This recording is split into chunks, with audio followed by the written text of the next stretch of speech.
আপনি জানেন প্রত্যেকটা জায়গারই একটা লিমিট আছে, প্রত্যেকের লিমিট। এবার লিমিট অনুযায়ী আপনাদের এই অফিসে আমাদের যা যা করণীয় আমরা সেটা করেছি না, ফেলে গিয়ে রয়েছি সেটা।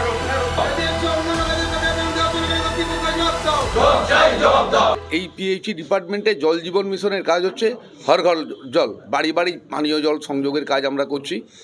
তার সাথে সাথে ইলেকশানে যে প্যারামিলিটারিদের সার্ভিস দিতে হয়, খরা হলে পরে তাতে আমাদের তাৎক্ষণিকভাবে জল সাপ্লাই করতে হয়, বন্যা হলে পরে সেই বন্যার্ত লোকেদের কাছে আমাদের খাবার জল পৌঁছে দিতে হয়। এই সমস্ত কিছুর পেমেন্ট আমাদের দীর্ঘদিন থেকে নেই। আমরা এখানে অবরোধ করব। যিনি আমাদের অর্ডার দিয়েছেন পেমেন্ট দেবেন কমিটমেন্ট ছিল, তিনি পেমেন্ট দিতে পারছেন না। আমরা তার অফিসটা একদিনের জন্য অবরোধ করছি। পুলিশ এসেছিল? পুলিশ এখনও আছেন।